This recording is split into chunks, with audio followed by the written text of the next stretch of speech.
Merhaba sevgili izleyenler. Kıbrıs'ın Sesi TV 2020 ekranlarında Diyalog Medya Grubu Genel Yayın Yönetmenimiz Sayın Reşat Akar'la birlikte Gündem Özel programında sizlerleyiz. Bir haftayı da geride bırakıyoruz. Evet, vaka sayıları artıyor. Bazı okul ve daireler kapandı. Bakanlık, doktorlarımız uyarıyor. Sağlık Bakanı Ali Pilli bugün bazı ziyaretlerde bulundu. Aşı uygulamalarını yerinde ziyaret etti.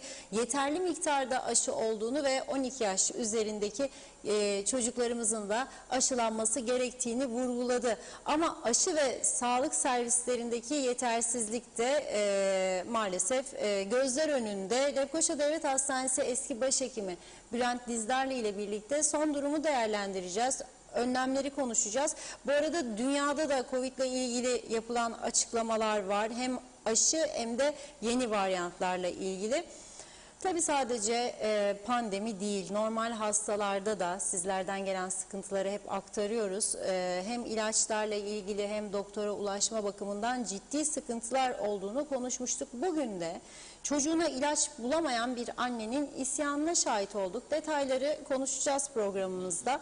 Ve son olarak da başka diğer bir konumuz, kamuoyunda geniş yankı uyandıran bir konu yine bu da. Azerbaycan'dan ülkemize tanıtıma gelecek olan 6 kişiye yüklü miktarda ödeme yapılmasıyla ilgili karar ve sonrasında buna gösterilen tepkileri de bugün yayında konuşacağız. Hepsi ve daha fazlası da olacak tabii ki. Sizlerin de yorumlarını, sorularını bekliyoruz. Reşat Bey merhaba.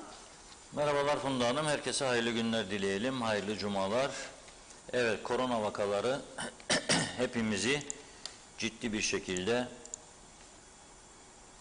ürkütmeye başladı artık. Çünkü yazın rahat geçti. 60 vaka, 50 vaka, 70 vaka ve bu rahatlığı fırsat bilerek ülke içinde alınması gereken önlemleri almadık. Yani kurallara uymadık. Maske, mesafe, hijyen uyulmadı. Düğünlere yasaklama getirildi ama kurultaylara yasaklama getirilmedi. Kurultaylarda binlerce kişinin bir salona tıkılmasına, öpüşmelere, kucaklaşmalara, maskesiz, mesafesiz duruşlara izin verildi. Göz yumuldu. Daha doğrusu kuralları koyanlar ve bunu takip etmesi gerekenler bunları yaptı, uymadı. Uymadı. Başka bir ülkede olsaydı ne olurdu acaba? Bu siyasetçiler siyasethanesine kalabilir miydi? Mümkün müydü başka bir ülkede? Yani İngiltere Başbakanı'nın bunu yaptığını düşünün.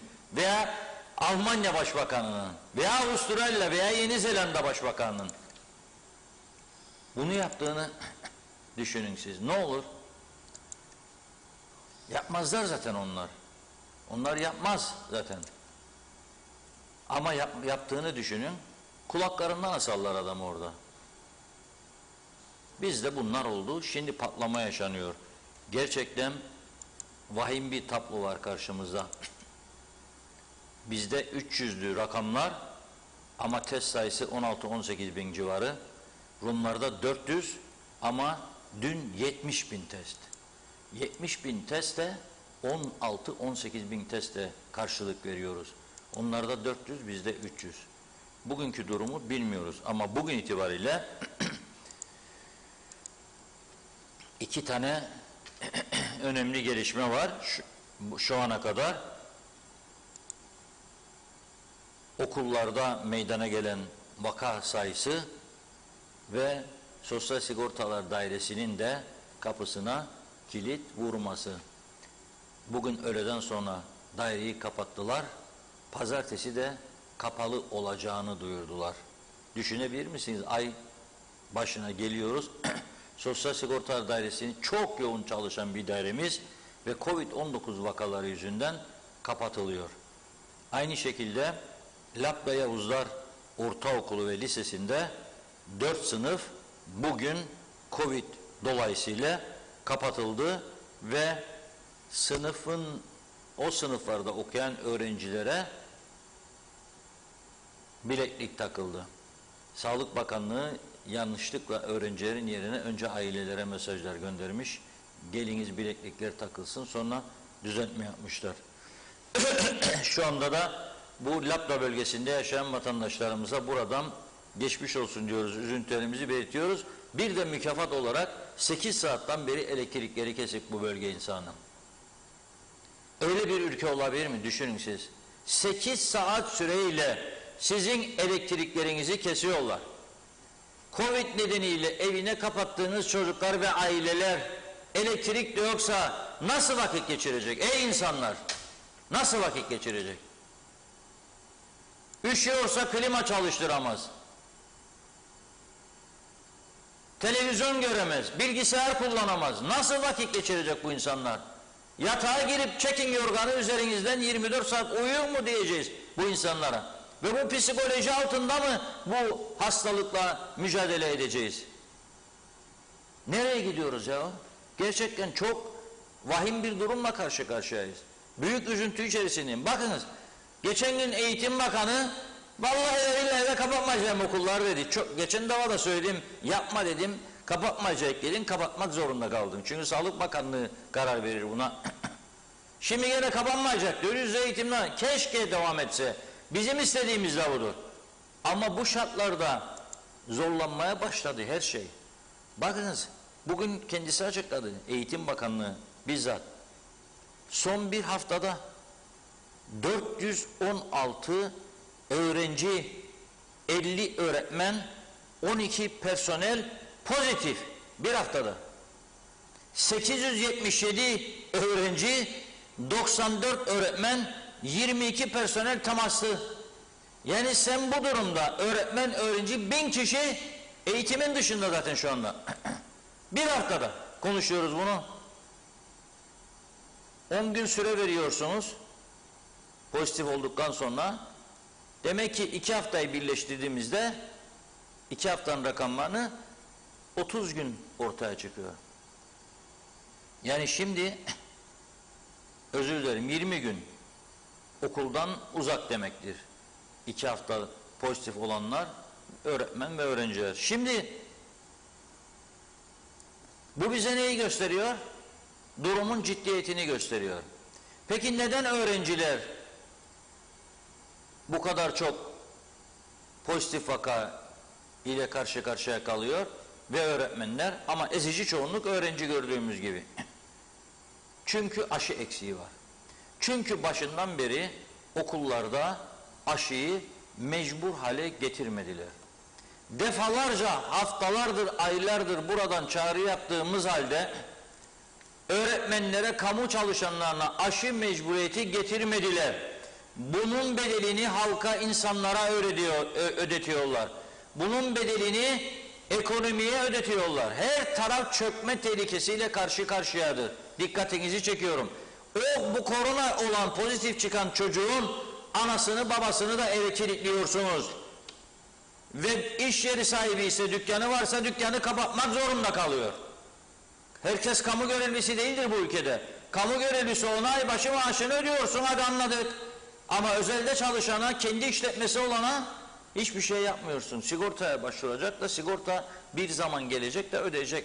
Bir kısmını, o da tamamını değil. İşleri iflas edecek insanların dükkanına gidemiyor, mağazasına gidemiyor. Artık kiminle merhabalaşacak insanlar, kiminle selamlaşacak şaşırmış durumdayız. Çünkü ipin ucu kontrol yerine kaçıyor. Çünkü bunun sebebi kötü siyaset. Bunun sebebi karar alamamak. 3-5 tane oy uğruna bir ülkeyi topyekün ateşin içine atmaktır. Bir ülkeyi topyekün ateşin içine atmaktır. Senin o kurultayını görenler ondan sonra daha da rahatladılar. O kurultayı görenler daha da rahat, daha da rahat, daha da rahat. Hiçbir yerde kontrol kalmadı. Sağlık Bakanlığı kesinlikle cevap vermiyor. Kesinlikle. Ve pozitif vaka olan insanlar artık bileklikleri olduğu halde bir bölgeden bir bölgeye gidiyorlar. Bugün öğrendim daha. Hiç kimsenin haberi bile olmuyor. Ve Sağlık Bakanı açıyorlar bildirsinler. Biz kaldığımız evde sorun var, başka yere geçiyoruz. Bize bilginiz olsun diye Sağlık Bakanı'nda muhatap bulamıyorlar.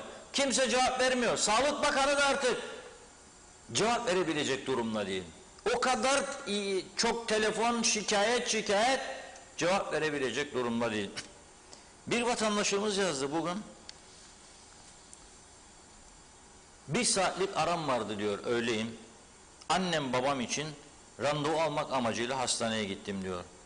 Randevu yerinde 2 kişi vardı. Bayan çalışanın hal ve hareketleri gerek oraya giden yetişkinlerden veya yetişkinlere ve yaşlılara hitap şekli kötüydü. Oradayken bir olaya şahit oldum. Bir yaşlı bayanın çalışana sorduğu soru ne yapmamız gerekiyor şeklindeydi. Yani sağlık sektöründe çalışan kişiler bu şekilde gelen insanlara, özellikle yaşlılara kötü bir şekilde davranıp cevap vermemezlik mi yapabilir diyor. Sonunda diyor, dedi ki diyor, Kasım ayının 20'sinden sonra randevularınızı alabilirsiniz. Ben de bana bu şikayeti ileten bayana yazdım. Dedim bugün ayın 26'sı, yanlış herhalde duydunuz. 20 Kasım'dan nasıl söz eder size 26'sında giden adama 20 Kasım'dan sonra randevu sistemi alabilirsiniz diye. Yanlış duymadım dedi. 20 Kasım'dan itibaren demek istedi herhalde. Başlamıştır, randevu alabilirsiniz ama aralığın ortasından sonra ne zaman gelecekse size sıra o zaman randevu alabileceksiniz dedi. Yani şunun için bunu okuyorum. Korona değildir sadece. Birçok hastalık var ve o hastalar zamanında muayene olamıyorlar, ilaçlarını bulamıyorlar. Biraz sonra bir annenin, evladına ilaç bulamayan annenin Sağlık Bakanlığı önündeki eylemini de vereceğim. Aşı diyoruz. Bize aşı olanlar da korona olur diyenler vardır da karşı çıkanlar. Ben bilime göre giderim, okuduklarıma göre giderim, Dünya Sağlık Örgütü'ne bakarım, Avrupa İlaç Ajansı'na bakarım, İngiltere'nin aldığı kararlara bakarım, ortaya çıkan açıklamalara bakarım. Diyor ki, Dünya Sağlık Örgütü bugün açıklamasında ve Avrupa Hastalıkları Önleme ve Kontrol Merkezi ortak açıklamasında Covid-19'a karşı aşılama diyor, Avrupa'da 60 yaş üstü en az 469 bin kişinin hastalıktan ölümünü engellemiştir. En az 469 bin araştırma yapmışlar, raporları değerlendirmişler bütün Avrupa ülkelerinde ve ona göre ortak bir rapor açıklamışlar. Ve bu rapora göre neredeyse 500.000 insan aşı yüzünden hayatını kurtarmış oldu. Biz burada hala da aşı olalım mı olmayalım mı? 50.000 adet aşıyı da Avrupa Birliği'ne iade ettiğimizi unutmayalım.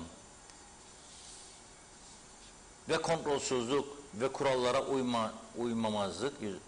uymadığımız için neler oluyor karşımızda? Görüyorsunuz, resmi devlet daireleri de birbirinin ardına kapatılıyor. Kimin umurunda?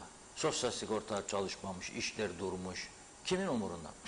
Seçim var 23 Ocak'ta. Aday arıyoruz, aday. Hadi adaylar çıksın ortaya. Aday arıyoruz. Nerede bu adaylar? Ne ilgisi var koronayla? 23 Ocak'a kadar inşallah yanılırım. Allah korusun. Daha bakalım neler olacak. Çünkü gene bir açıklama var bugün. Özellikle İngiltere ilk önlem alan ülke oldu. Güney Afrika'da yeni bir korona vakası ortaya çıktı diyor. Ve bu yeni varyantın ortaya çıkmasının tespit edilmesi üzerine birçok Avrupa ve Asya ülkesi sınırlarını bazı Afrika ülkelerine kapatmaya başladı. İyi dinleyelim. Yeni bir varyanttan söz ediyorlar. İngiltere, Güney Afrika ve komşusu olan ülkelerden uçuşları tamamen durdurma kararı aldı.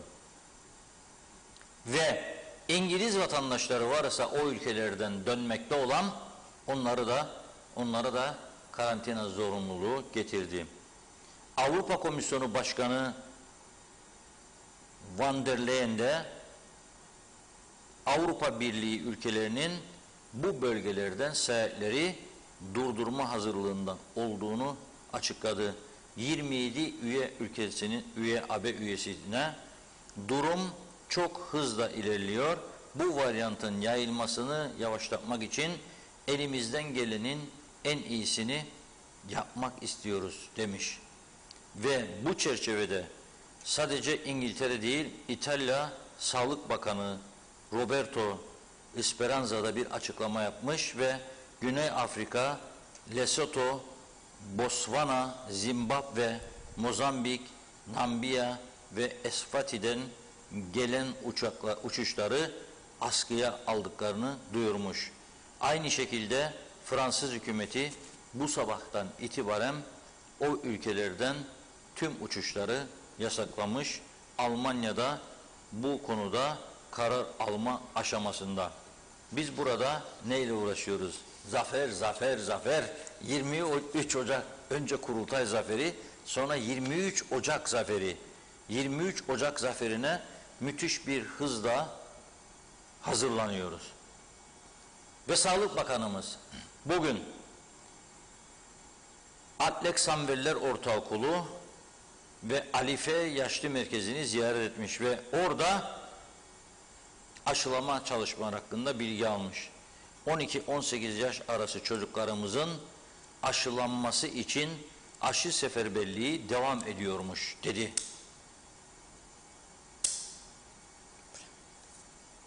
Ve 50 bin dün açıklamıştık. 310 doz Pfizer aşısının yanı sıra Avrupa Birliği'nden de 9.996 adet daha Pfizer-BioNTech aşısının ülkemize geldiğini açıkladı Bakan Pilli ve 12 yaş üzeri herkesin aşılarını tamamlanması gerektiğine işaret etti. Şimdi tabii bilmiyorum, arkadaşlarımız hazırlıyor bize. Doktor Bülent Dizdarlı ile bağlantı kuracağız. Dün Bülent Bey, Doktor Bülent Dizdarlı ve Doktor Erden Aşar'la ortak bir açıklama yapmışlardı sosyal medya hesaplarından. Aşılanmanın önemine ve vaka sayılarındaki artışa dikkat çekmişlerdi. İşte esas bugün kendileriyle konuşmak istediğimiz konu budur. Çünkü bu aşılama konusunda Bülent Bey de sağ olsun 4 ay süreyle Girne'de Özyalçın Merkezi'nde gönüllü olarak bir kuruş almadan hizmet vermiş ve hemşirelerle birlikte çok sayıda insanın aşılanmasına yardımcı olmuştu. Bizler de aynı şekilde Lefkoşa'da 2 doktorumuzla birlikte fuar alanında 3 ay süreyle aşı merkezini çalıştırmış ve daha sonra faaliyetlerine ara vermiştik. İlgisizlik yüzünden, katılımın düşük olması yüzünden. O yüzden burada defalarca yetkilileri uyarmaya çalıştık. Bakınız, söylüyorum burada, ne Ali Pilli Bey ne de diğer beyler, bakanlar kuruluna olan beyler ne benden daha akıllıdır, ne sokakta yürüyen Ayşe neneden daha akıllıdır. Siz oraya tesadüfen geldiniz diye bu ülkenin sağlık sistemini yok etmeye hakkınız yoktur arkadaşım, yoktur.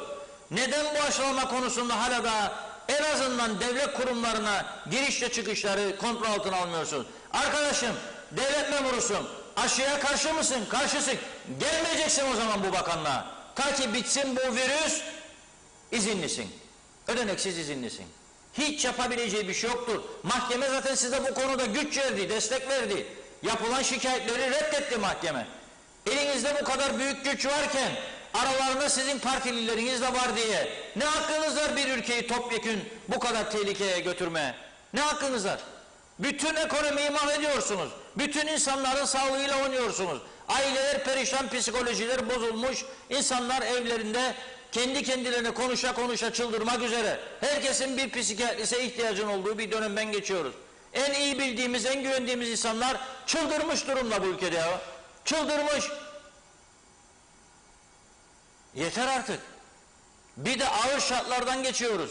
Ekonomi çok kötü. Bakınız, bugün programa girerken sabahleyin uyandık. Tabii ilk gözlerimiz şeye gidiyor. Döviz kurlarına gidiyor. Neden diyeceksiniz? Neden?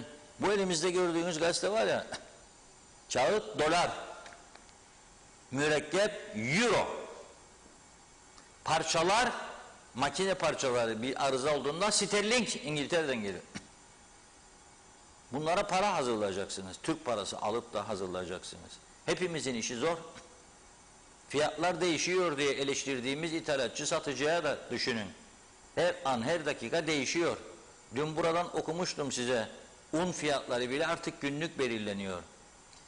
Bir saat önce aracıma mazot koyması için gönderdim. Benzinci yok demiş. Bugün mazot. Tomorrow. Yarın gel. Çok yakındır. Akaryakıt krizi de yaşarsak hiç şaşmayalım.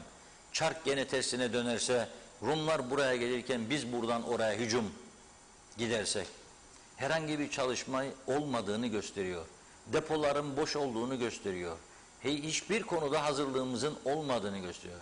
Ya Allah korusun bir hafta 10 gün gemiler gelmezse buraya ne bulup yiyecek bu insanlar diye düşünüyor muyuz acaba? Stoklarda ne kadar malzeme var? Makarna, pirinç, salça, şeker, un bilmiyoruz. Hiçbir konuda bilimsel bir yaklaşım yok. Tabii dolayısıyla ne yapıyoruz? Sabah uyandık mı gözümüz döviz kulağına gidiyor. Ekranlara bakıyoruz değil mi?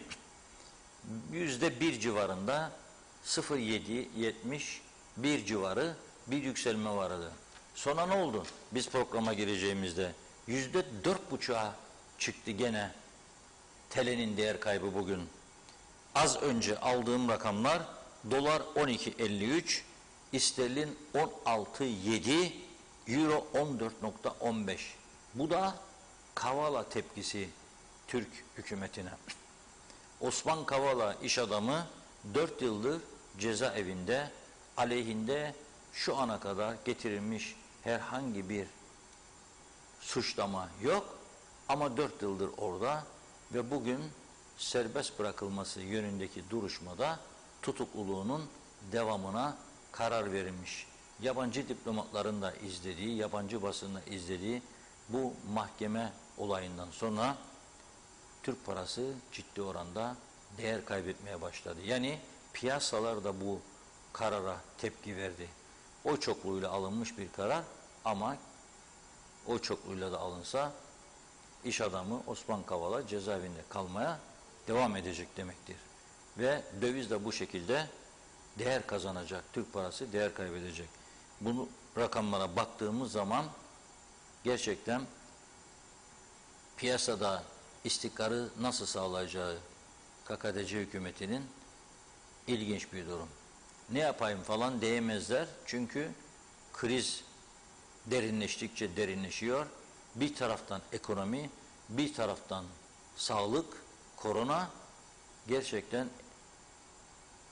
olağanüstü bir durum ortaya çıkarmış oluyor. Olağanüstü.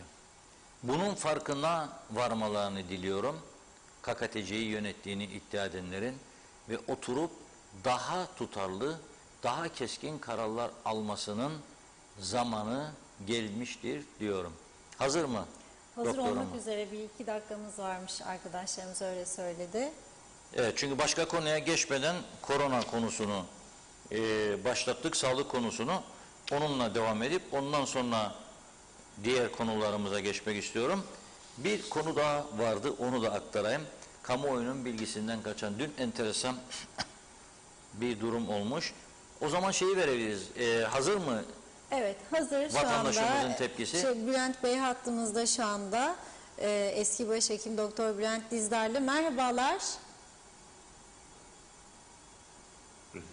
Evet.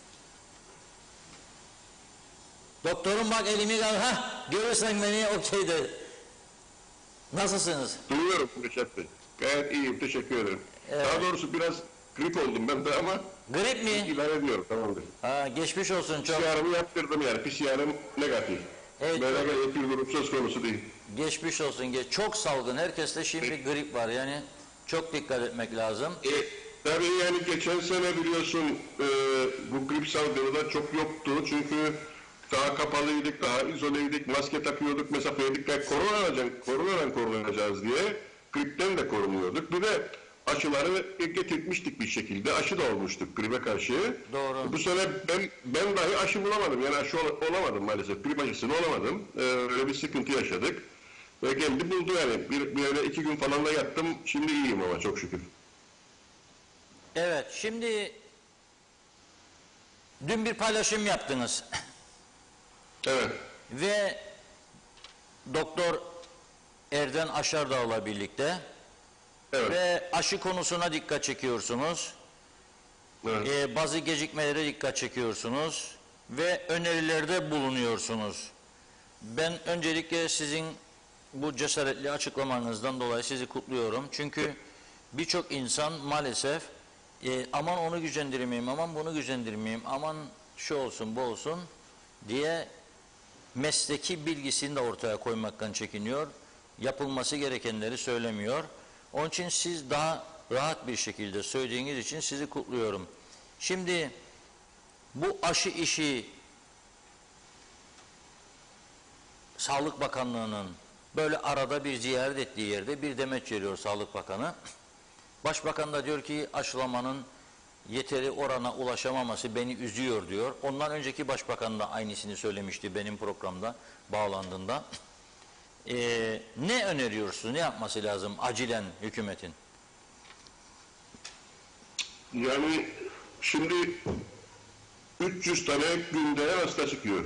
Bu bir haftada 2000 vakanın üstünde vaka demektir.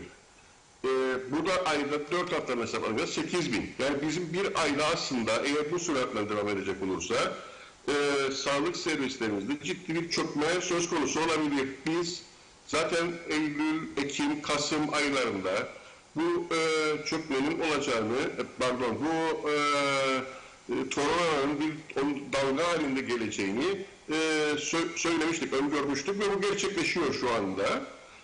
Ama bu sıkıntıya karşı maalesef özellikle yatak olarak sağlık servislerinin çok büyük ve personel olarak çok büyük bir hazırlığı yok. Biraz gene bu rahat geçirdik yazı diye düşünüyorum. Halk da aşılanmaya maalesef çok büyük ilgi göstermedi. Yani bir grup insan hakikaten canhıraş geldi aşısını oldu ama bir grup insan maalesef bekledi. Ve şu anda ondan dolayı da büyük bir sıkıntı yaşıyoruz gibi görünüyor. Ve bu sıkıntının daha da büyümemesi için alınması gereken bazı tedbirler var. Birincisi sizin de dediğiniz gibi bu aşılanmayı bir kere artık bitirmeliyiz. Yani hızlı bir şekilde bitirmeliyiz. Güzellikle olmuyorsa başka yollar denenmelidir. Yani siz insanlara şimdi restorandaki menüyü getirir gibi aşı gösteriyorsunuz, aşı seçiyorsunuz. Bu hakikaten bu başka bir ülkede yok. Yani bir tek bizim ülkemizde var böyle bir şey. Benim aşı yaptığım yerde daha önce söylemiştim.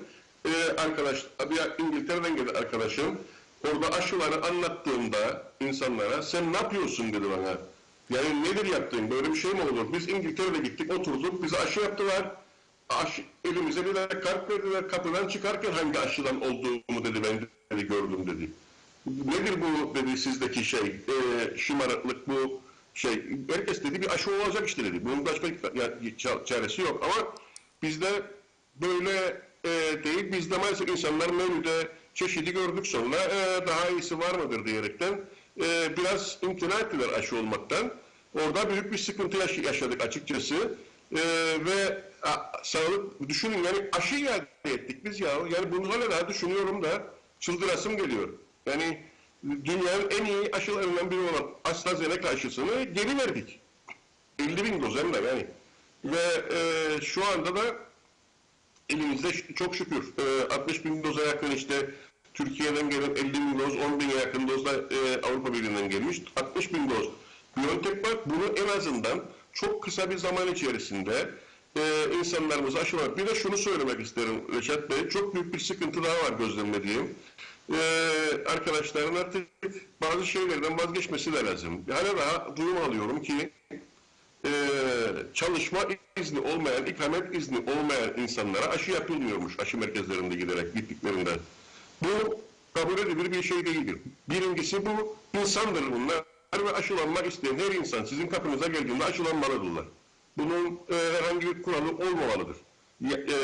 İkincisi de ya bu insanlar zaten bizim aramızda yaşar. Bu insanları aşılamazsanız, siz nüfusu bilmezseniz bu insanların kabahati değil. Ya da bunları bir şekilde bu ülkeyi kabul etmişseniz ve kaçak işçi olarak kullanıyorsunuz. Bu insanların değil bu sorun. Bu sorunu başka türlü çözeceksiniz. Yani bunları kayıt altına almak için aşıyı gösteremezsiniz. Nasıl derler, kullanamazsınız. Başka bir şey kullanın, başka bir şey yapın yani. Başka güçleri devreye sokun. Aşırı değil. Ve bu sebepten insanların bir kısmının bu merkezlere başvurarak geri döndükleri durumunu alıyorum. Bu hoş değil. Evet, Bakın, bu gerçekten çok önemlidir. Dediğiniz gibi aşı çalışma izni yoksa çalışma dairesine yoksa veya kaydını al, çağır çalışma dairesi yetkilisinde. Hem kayıt altına al kendisini hem aşısını yap, böyle gönder. Ama dediğiniz gibi eğer çalışma izni yok diye sen onu geri göndersen zaten kaçak çalışıyor içimizde. Yani aslında çalışma dairesine bile göndermemeniz lazım. Bu direkt adam geldi mi oraya, bizim aramızda yaşar bunlar Reşat Bey. Evet. Bekledemeyiz.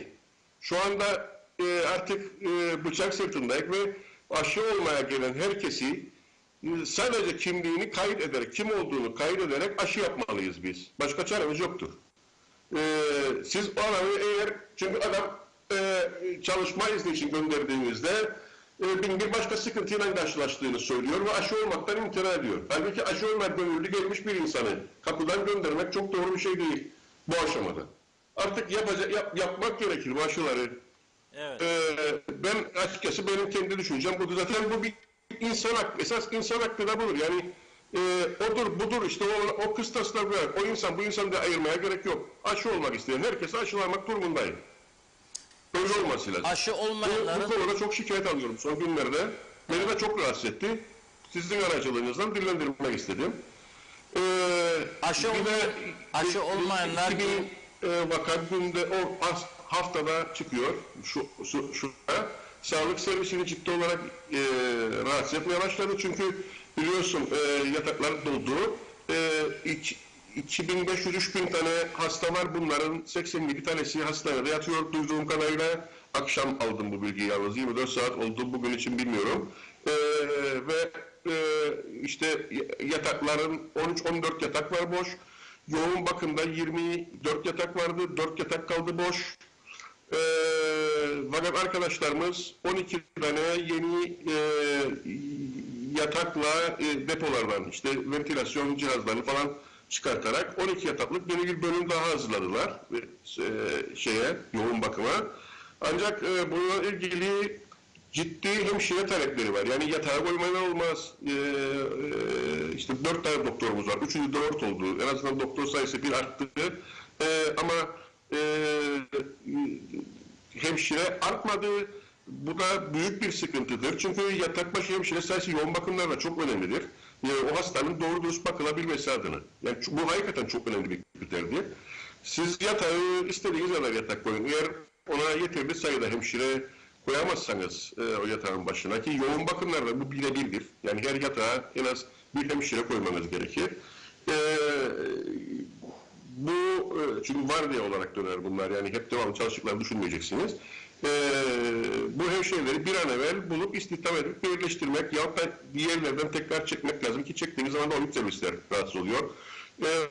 Kimse bana bu konuda seçim yasakları var falan da demesin. Yani işte istihdam edemeyiz falan filan. Böyle bir şey söz konusu değil.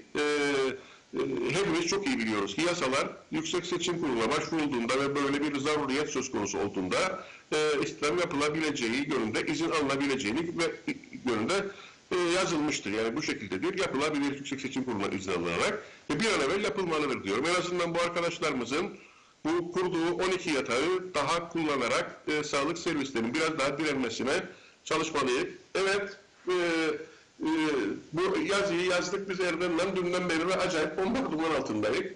Eleştiriliyoruz. Özellikle iki kesim yani bir okullar konusunda bir de sporculardan tabii aşı kaşıklarını hiç şey etmiyorum. Onları hiç ciddiye almıyorum. O ayrı bir konu. Onlar muhatap değil ama öğretmenler ve sporcular benim ciddi muhatabım olarak algılarım onları. Çünkü saygı duyarım onların getirdiği eleştirilere. Onu da hemen cevaplamak isterim. Biz asla tam kapanmak istemedik. İstemeyiz efendim. Kapanırsak çok büyük bir tehlike olduğunu zaten vurguluyoruz ve istemiyoruz. Onun getireceği sıkıntıların neler olacağını zaten yaşadık ve biliyoruz. Ama eğer böyle giderse ve zemin kat olan sağlık çökerse her şey çökecek. Bunu önlemeye çalışıyoruz. Varsın ne diyoruz? Okulları 15 gün bir kapadın. Çünkü düşünün yani 2000 tane vaka var. Bu vaka daha bugün açıkladı. Sayın Eğitim Bakanı 488, yani 500 değil orada, 500 öğrenci, öğretmen ve okul çalışanı da gene pozitif haftalık raporlarında. Yani 1/4 okullardan kaynaklanıyor. Efendim okullardan mı çıkıyor, okullara getiriyorlar mı? Bu iş çift yönlüdür. Tek yönlü değil. Demek ki okullarda bir artış var. Yani %25'inin kaynağı okullarsa oraya da bir önünü almamız lazım. Kapatmayalım. 15 gün bir ara verelim. Gerekirse 3 sömestr yapalım. Bu eğitimi yaz aylarına taşıyalım. Yani varsın okullar Mayıs'ta tatil olmasın da Temmuz'da tatil olsun. Efendim ne olacak yani? Yani bu dönem zor bir dönem. Hepimizin, öğretmenler, öğrenciler, aileler bazı şeyleri göz önüne almamız gerekir. Bazı hesaplar, eğitim kaybı tabii ki olmasın. Eğitim kaybı olduğunda en büyük kaybın olabileceğini söyleyenlerden biri ilk benim. Dünya Sağlık Örgütü çünkü her kaybedilen bir günün 7 güne tekabül edildiğini açıkladı. Bunu defalarla ben radyolardan, televizyonlardan ve kendi Facebook sayfamdan yayınladım. Buna karşı değilim. Sporcu arkadaşlarıma gelince gene aynı şekilde bakın işte belli takımlardan ciddi şikayetler de geliyor ama gene diyelim ki 7. hafta oynanır. Bir ligin basketbol olsun, futbol olsun ya handbol olsun ya başka bir şey olsun. Bunu 12. haftada siz yarı devresini yapacağınıza varsın. 9. haftada yapın. Ondan sonra kaldığınız yerden devam edersiniz. 21 gün sonra. Ama sağlık servislerinin bir nefes alması lazım. Evet. Aksi takdirde total çökerse sağlık servisleri dediğim gibi hepsi beraber çökecek. O zaman hiçbir şey anlatamayacak ve sıkıntı olacak. Orada 3-5 tane adam demeyeyim, insan, çünkü kadın da var aralarında, ve çok sayıda kadın var. Büyük bir özveriyle çalışıyorlar ve direniyorlar ama neticede bunlar etten kemikten ve sinirlendirler. Bir noktada iflas edebilirler artık ve o görüntüleri yaşamayalım ya. Yani hoş değildir entübasyon tüpünü bir doktor için çekip başka bir hastaya takmak, bilir misiniz? Yani herhalde en kötü bir doktorun yaşayabileceği en kötü anıdır kendisi için. Onun için bunu asla istemez. Öte yandan bakın devlet de bir takım kararlar alıyor ama bunu uygulamıyor. Karar almak için karar almasınlar ya. Yani bu AGAPAS uygulaması hakikaten olacak mı olmayacak mı? Var mı yok mu? Ben 3 gündür geziyorum cebimde AGAPAS'ından. İnan sadece bir tane süpermarkete girerken bana soruldu. Onlara döndüm, onu soran adama neredeyse sarılıyorum. Diyordum ki ya teşekkür ederim, bravo sana dedim kendine. Çok memnun oldum, çıkardım, zevklerine gösterdim, bir de aletleri tuttu bana okudu. Çok mutlu oldum. İçeri 2 adım attım, arkamdan bir ses bir kadın konuşuyor adama. Ama diyor ben evde unuttum diyor, bilin diyor, ben her gün gelirim, beni al içeri, geç de evine seni bilirim diyor. Olmaz, bu adalı kültüründen olmaz. Yani burada bu denetlemeyi yapman lazım devlet olarak da. Bunun cezai müeyyideleri olması lazım. Bir yere girdiğinde bu AGAPAS'ı yanına taşıyacaksın. Kimliğin gibi yanına taşıyacaksın kardeşim ve göstereceksin yani.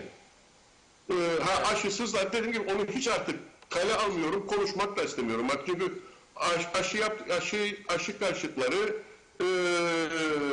çirkince saldırıyorlar. Yani onun için onlarla tartışma durumda söz konusu değil. Evet. Ama şimdi ama devlet varsa, bir devlet varsa, bir hükümet neden en azından bir Amerika'nın yaptığını, bir Avusturya'nın, Fransa'nın yaptığını, başka ülkenin yaptığını yapmıyor?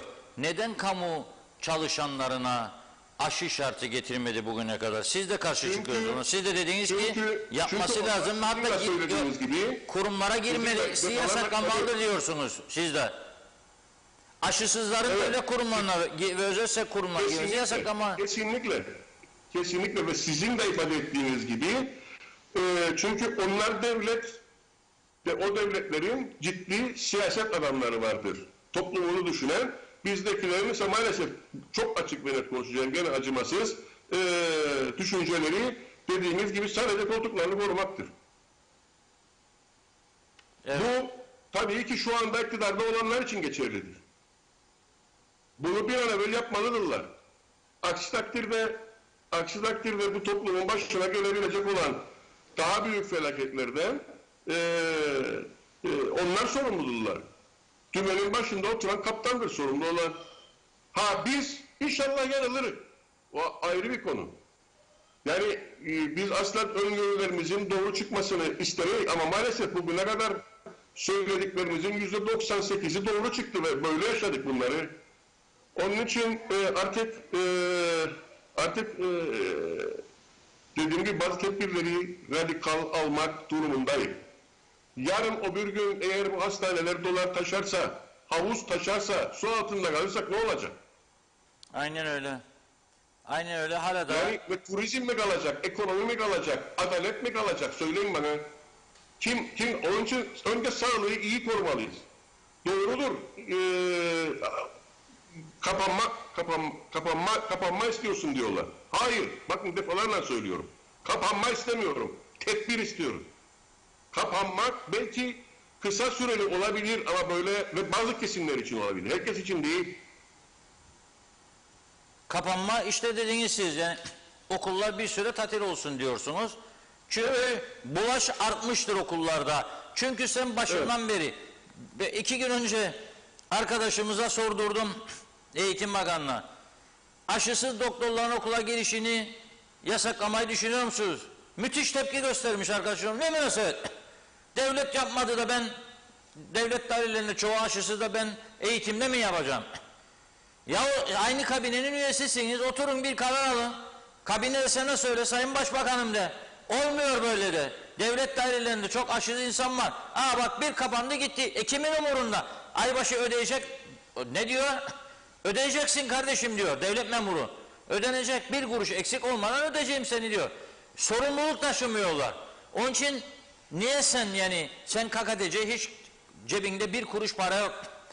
İlaç alacak paran yok senin. Niye sen bunu daha sıkı bir tedbire bağlamıyorsun? Niye kamuda çalışanları öncelikle ve sonra da özelde aynı şekilde evet aşısız olanların özel kuruluşlarda girip alışveriş yapmalarını durduracaksın. O zaman bak bu iş tamamlanır. Ama yapmadılar. Maalesef hala bugün oldu. Söylüyoruz. Yapmadılar. 3-5 kişi aşı karşıtı ona teslim oldu bu arkadaşlar. Devletlerdir güçlü olan başka ülkelerde bize şahıslardır. 3 kişi 5 kişi bir eylem yaptığımı korkuyorlar. 3 tane oy kaybedecekti. Ama bir ülkeyi siz de üzerine basa basa söylediğiniz birkaç da vardır. Bir ülkeyi doğrudan topyekün uçuruma götürüyorlar. Eğitimin de içine ettiler. Bir yıl bu çocuklar okula gidemedi. Şimdi tekrar açtılar. Ama bu ortaya çıkan makale da gösteriyor ki aşısız öğretmenlerden de kaynaklanır, idari personelden de kaynaklanır, öğretmenlerin temas ettiği kişilerden de kaynaklanır, ailelerin temas ettiği kişilerden de. Aileler de eğer dikkat etmiyorsa kendisine, o bar senin, bu meyhane benim, bu gece kulübü senin, bu benim, mesafe yok, kural yok, ondan sonra bir şekilde çocuğuna...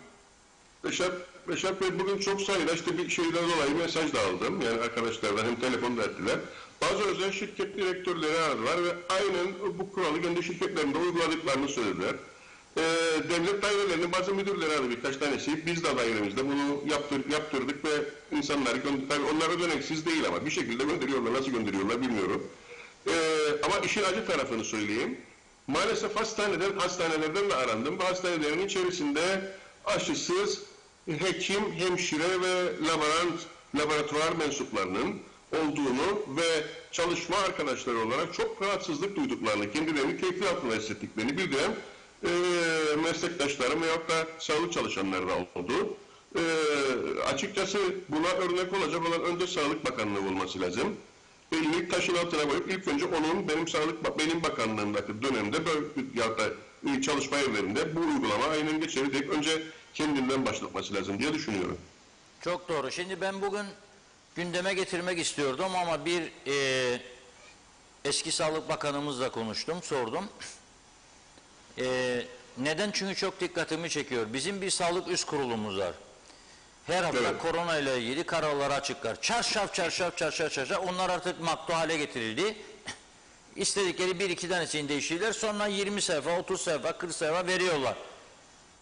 Acaba dedim bu sağlık üst kurulu üyeleri aşılı mı aşısız mı? Çünkü hiçbir açıklamada vatandaşlara aşılanma çağrısı yapılmıyor. Teşvik edilmiyor.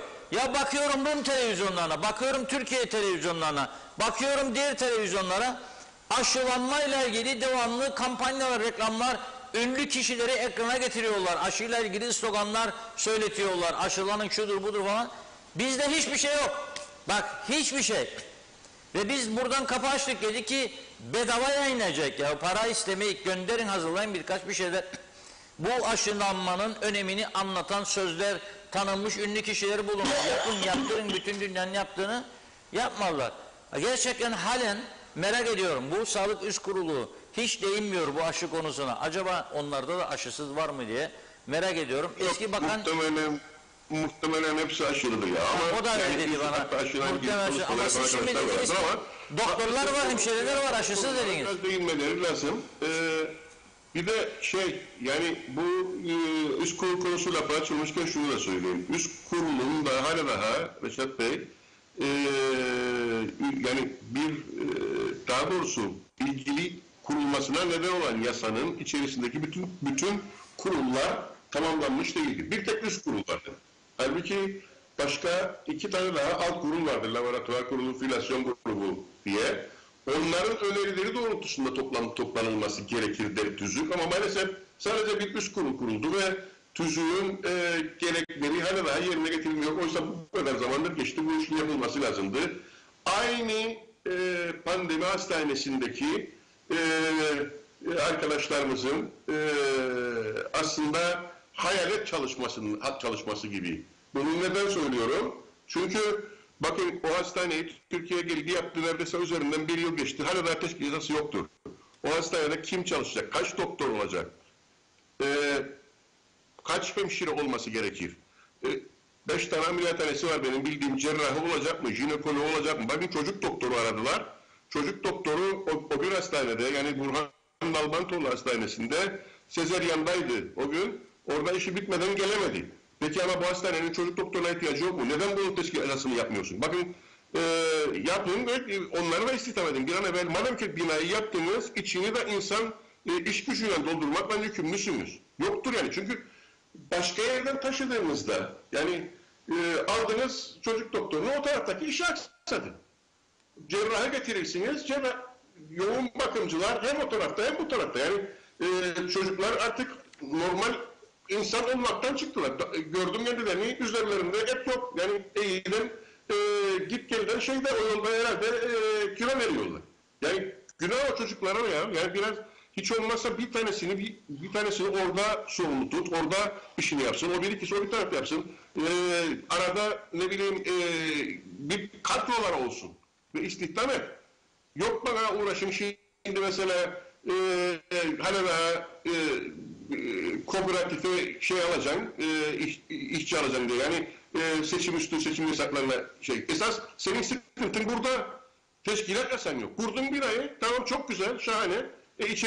İçerisinde insanlar hep toplama ve başka hastaların haklarından alınan hastalar. Onkolojiden alınan hemşireler, göğüs kliniğinden alınan hemşireler, ne bileyim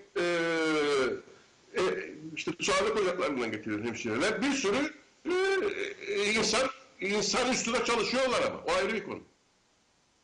Ama ve bazısı da bunların mevsimlik işçi, gelecek korkusu içinde. Ne cumartesi var ne pazarı var. Çalış babam çalış. Yani böyle bir zihniyetten bu iş yürümez. 1 sene olmuş bu hastane artık yapılalı. Yani binalar tedavi yapıyor. İnsanlar yapıyor tedaviyi. Onu lütfen kafalarına koysunlar ve bir an evvel gerekli altyapıyı hazırlasın arkadaşlar. Evet. Yani kusura bakma, biraz doluluk vermesin. Bazen böyle. Yok, gerçekleri dile getiriyorsunuz. Yani o yüzden önemlidir bunlar. Kamuoyunun bilmesi ve yetkililerin de uyanması lazım. Çok teşekkür ediyoruz verdiğiniz bilgiler için. Bu şekilde kamuoyunu bilgilendireceğinize, bu duyarlılığın devam edeceğine inanıyorum. Çünkü başka türlü Benim kavgam var Reşat Bey. Baştan söyledim. Kavgam virüslendir. Benim ailemden 2 tane büyüğüm gitti.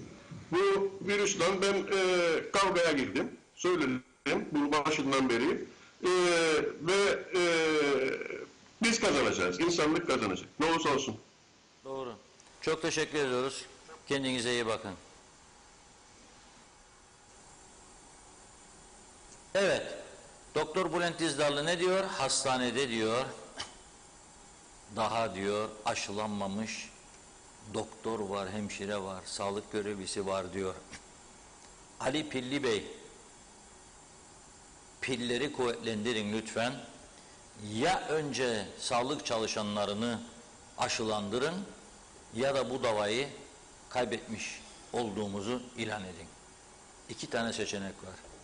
Sağlıkçılar eğer sağlıklı değilse, aşılanmıyorsa ben kendimi onlara nasıl emanet edeceğim? Bu çok önemli bir itiraftır. Bülent Dizdarlı'nın ortaya koyduğu. Size buradan bir vatandaş olarak sesleniyorum. Ya pilleri kuvvetlendirin, hepsini aşılamaya mecbur edin. Aşılanmam diyorsa alsın çantayı gitsin. Buyursun gitsin. Hayır, doktor eksiğim var. Bulursunuz. Değiştirirsiniz yasalarınızı. Bir günün içinde 50 tane 100 tane fazladan da getirebilirsiniz. Para mı yok? Para var. Biraz sonra konuşacağız ama önce Funda Hanım'a bu mesajlar için bir vakit ayıralım. Evet, ışık Ondan hızıyla sonra... başlıyorum hemen. Bazıları gitti bile, yetişemedim ama çok teşekkür ediyoruz ilginize. Necdet Mavi Gözlü Kuzey Kıbrıs Birleşik Afrika Pakistan Cumhuriyeti'nden hayırlı günler diledi.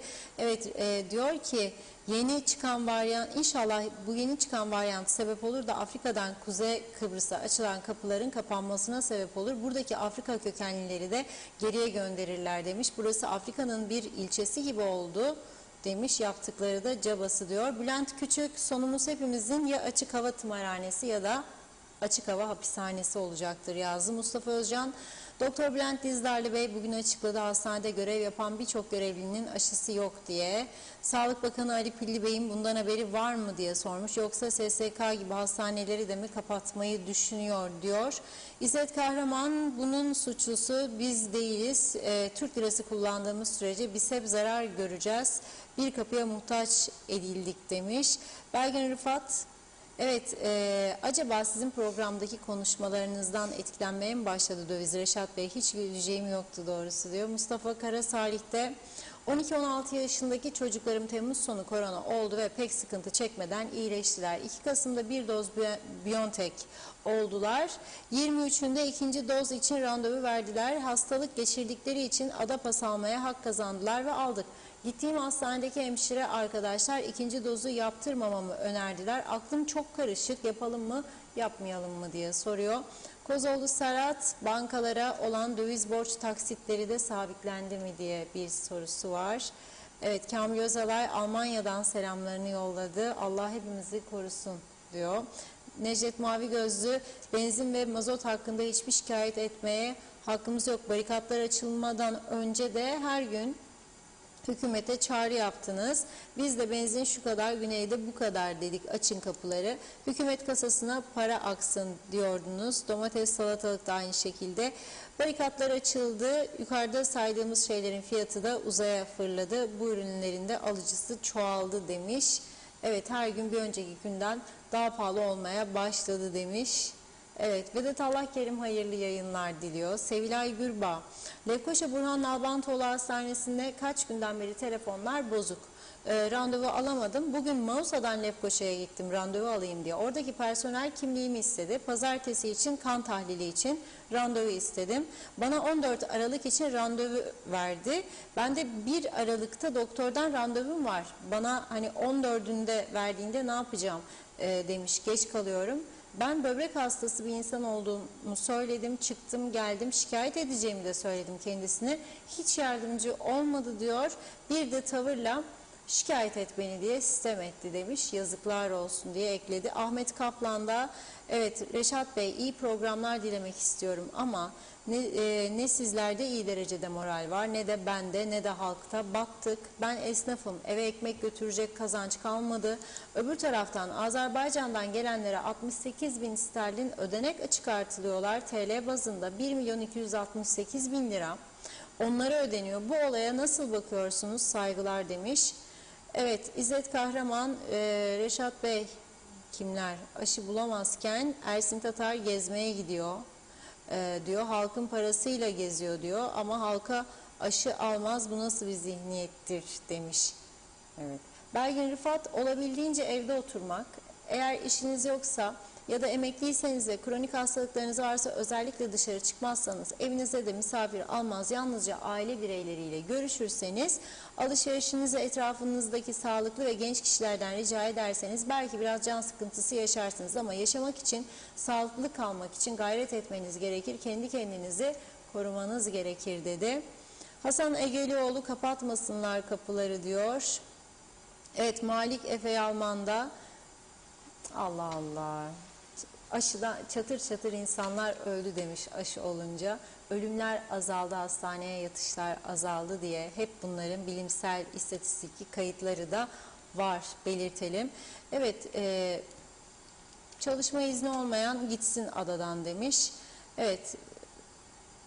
Bakıyorum Zeka Üçer Londra'dan iyi yayınlar diledi. Selamlar diyor. Teşekkür ediyoruz. Safiye Hüseyin, Londra'da hangi aşıyı istersin diye sormak yok. Aşının ismini karta yazınca görüyorsun. Kuzey Kıbrıs'ta niye böyle ve de herkes randevusunu gidip aynı gün aşı olabiliyor. İyi yayınlar diledi. Aysun Öztrak da iyi yayınlar dilemiş. Evet, Ali Dereseven, hayırlı akşamlar. Okuyorum Ali Bey, ben de ama isminizi gerçekten yeni gördüm. Tekrar yazarsanız okurum. Bazen söylüyorum hep, limit kaçıyor süreden dolayı. Öyle mesajlar var arada kaçan. Sevil Taş'ta insanlık dışı bir olay. Kim gelirse gelsin insandır. Yapmak zorundasınız. Nasıl bir zihniyet? Resmen insan ayrımı. Eskiden kölelere bile bu yapılmazdı demiş. Eleştiriyor. Evet, bir izleyicimiz çalışma izni olmayanlara aşı yapılmasın demişti. Ona istinaden yazdı. Eser Yurteri de iyi yayınlar dilemiş. Belgin Rıfat, tebrik ederim Bülent Dizdarlı Bey'i. Sevgili doktorum, sağlık hizmetleri herkesin ulaşabileceği dünyada kabul edilebilir mi? Demiş. Çok akıllı bürokratlarımız ülkemizde bulunan yabancı uyruklu kişilere uyguladığımız hizmetler için bize garanti verebilir. Yeter ki mektup yazın ve isteyin. Gerekirse 3-4 ayrı bürokrat, parti başkanı ve hatta sosyal yardım dernekleri bile diyor yazsa, örneğin kanser hastalarının ilaçları için, grip aşıları için, yaşlı insanların ya da diğerle isimlendiren yardıma muhtaç insanlar için her türlü para yardımı nakit ya da ilaç olarak alabilirsiniz. Lütfen bunu yapın artık diye yazdı. Evet ve eklemiş, Türkiye'nin gölgesinden çıkıp kendi ayaklarımız üzerinde durmalıyız diyor. Mustafa Aşık Kofalı, hayırlı yayınlar. Ülkeye ışık olan ekip çok sağlık çalışanı bile aşı olmadı diyor. Dursun Sönmez, Bülent Dizdarlı ve Aşardağ'ın dünkü önerilerine aynen katılıyorum. Durumlar saatten saate artıyor. Okullarda vakalar an be an artıyor. Sonu ne olacak? Demek ki önlemler yeterli değil. Lütfen ama lütfen daha sert önlemler alınsın. Teşekkürler dedi. Günay Şeher'le eğer biz Cumhurbaşkanı, siyasiler, yönetenler, analar, babalar, sivil toplum örgütleri, dernekler, sendikalar, tüm kuruluşlar aklımızı başımıza almazsak, başkalarını da örnek gösterirsek etrafımızda dolaşan savaş gemileri bize örnek olabilir. Biz hep örnek alırız ya başkalarını. Herhalde. Neden biz beceremiyoruz? Mutsuz, neşesiz insanların haklarını yiyen bir toplum olduk. Ülkede yangından beter bir durumdayız. Anavatan Türkiye ile hep birlikte ülkeye ve insanların ekonomisini yönetenler güçlendirmek zorundadırlar. Ülkemiz çok vahim bir durumdadır. Eğer biz kendimizi dünyaya anlatamazsak, dünyada diyor bizi anlamaz demiş. Erol Canseç, bu pandemi süreci tek bir şekilde sona erer. Tüm dünya liderleri bir araya gelip tek bir kararda uzlaşmaları gerek. Tüm ülkeler toplumlarını aynı anda aşılamaları takdirde bu salgın biter. Radikal karar almaları şart, aksi takdirde Dünya Sağlık Örgütü'nün dediği gibi Bu salgın 2022 yılının ortalarına doğru kontrol altına alınacaktır. Ahmet Kaplan da diyor ki insanların alım gücünü arttırmak çok basit ama yapmıyorlar. Fiyatlara zam koymaya mecburlar. Devlet çocuklar süt içemeyecek bir hayat yaşıyorlar. Onu bırakın, yeni doğum yapan bir bayan bu pahalılıkta nasıl beslensin de bebeğini anne sütüyle beslesin demiş. Nazime Nalbant, evet Reşat Bey bence çok doğru söylüyorsun. Sen daha çok halkın sağlığını, memleketini çok düşünüyorsun. Düşünüyorum, kendi kendime diyorum ki keşke Reşat Bey'in konuştuğu gibi başkaları da düşünselerdi. Şimdi bu olaylar olmazdı. Her gün kötüye gittikçe halkımızın sıkıntıları daha da çok artıyor. İlaç bulamıyorlar. Sağlık çok önemli. Hani erken bir günde bu sorunu çözeceklerdi demiş. Bir de yeni aşılar gelmiş. Fiyatı 150 TL'den insanlara yapacaklarmış. Bu kişilerin parası varsa yapacaklar. Olmayanlar ne olacak? Onun için iyi düşünsünler diyorlar. Öyle kişiler var ki evine ekmeğini götüremiyor. Götürebilsinler. Çok evlilik zor durumda bu ekonomik sıkıntılar yüzünden dedi. Onun için yardımcı olmaya bakın lütfen. Üzgünüm demiş. Mehmet İnancı da aşısız öğretmenlerin maaşları durdurulmalı. Halkın ve öğrencilerin yaşamları tehlikeye atmaya sahip değiller diyor. Abey Hüseyin, her şeyden önce devlet olması lazım. Kendi kendimize her gün hikaye anlatırız dedi. Belgin Rıfat, ikinci bir kapanma yanlıştır. Kişiler kendi tedbirlerini almayı öğrenmek zorunda. Röntgen için hastaneye gittim. Kapıda elime çekildi. Kendi maskemi değiştirmem için yeni maske verildi. Ona takıp İçeri girdim. Bir saat hastanede kaldım diyor. Otobüsle eve döndüm. Hep maskeli. Eve döner dönmez ilk iş ellerimi yıkadım. Hijyen sağladım diyor. Kullandığım giysileri de değiştirdim. Hemen bir sıcak çay yapıp içtim yazmış. Süleyman Ege yine bizim Luricina'yı soruyor. Ali Dereseven, Reşat Bey devamlı ve haklı olarak demiş resmi hizmet araçlarından ve örtülü ödeneklerden bahsederken boşu boşuna ödedikleri ek mesailerden yaklaşık da diyor parantez içinde 17-18 milyon lira, yıllık yaklaşık 200 milyon lira. Niye bahsetmiyorlar? Eğer bu para illaki verilecekse niye dıştan iş arayan gençlerimizi işe almıyorlar? Ek mesaiyle çalışan bir dairede eğer karı koca çalışıyorsa ikisinin eline yaklaşık 25 bin lira geçiyor. Ek mesailerle 50 bin lira. Yılbaşında bir de toplam 75 bin lira giriyor diyor. Asgari ücretle çalışan ve iş bulamadığı için ülkeyi terk eden insanlarımız var. Bu adalet mi? Bunu çözmek çok mu zor demiş. Ek mesai konusunda sağlık çalışanlarını ayrı tutuyorum. Onlar ne alırlarsa haklarıdır dedi. İzzet Kahraman da Allah razı olsun Reşat Bey TV 2020'den diyor. Sayende bilgi sahibi olduk demiş. Evet, Kemal Yoksul da evet, Reşat Bey size Messenger'dan özelden bir video attım diyor. Acil bakabilir misiniz diye belirtmiş Kemal Yoksul. Serdar Casurer teşekkür ediyoruz. Hayırlı akşamlar diledi. Bir iki mesaj okuyup ara vereyim. Evet, Belgin Rıfat, sağlıkta mevsimlik işçi herhalde bizim çok akıllı devletimizin Türkiye'den kopyaladığı bir terim. 12 sene eğitim alır nasıl mevsimlik işçi olur? Londra'da hemşireler var diyor. İzinliler. Natalya'da da iyi yayınlar diledi. Mehmet Uluçaylı da teşekkür ediyoruz. Metin Şentürk de diyor ki Reşat Bey Türkiye'den seyrediyoruz. Sizden başka kimse yok gerçekleri dile getiren demiş. Zehra Sencer teşekkür ediyoruz. Hayırlı yayınlar diledi. Çok teşekkür ediyorum Zehra Hanım. Sibel Kahramansoylu da Londra'dan bize hayırlı yayınlar diliyor. Hüseyin Koltan da hayırlı cumalar dilerim. İyi ki varsınız. Doğru Haber'in adresi. Sağlıklı yayınlar. Ağzınıza yüreğinize sağlık. Reşat Bey, bilir misiniz bugün SSK emeklerinin maaşları yattı mı acaba? Çok teşekkür ediyorum. Sevgi ve saygılarımla demiş. Evet, Ahmet Uluçaylı da İskele Vergi Dairesi Ehliyet Bölümü memur harçta diye hiçbir işlem yapılmadı. Memur ne zaman gelecek diye sordum. Pazartesi iyileşirse dediler. Böyle mi olur Reşat Bey diye soruyor. Son mesaj okuyayım.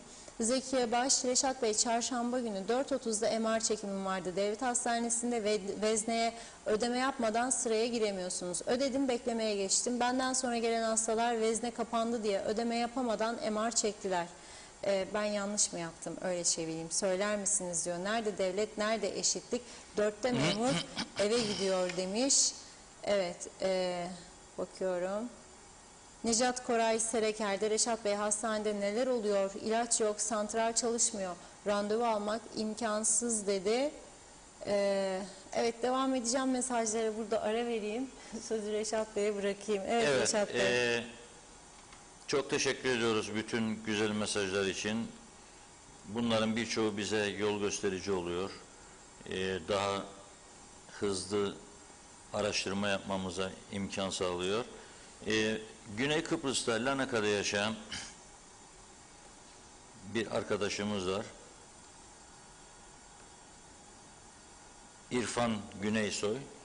Onun gönderdiği bir mesaj dikkatimi çekti özelden.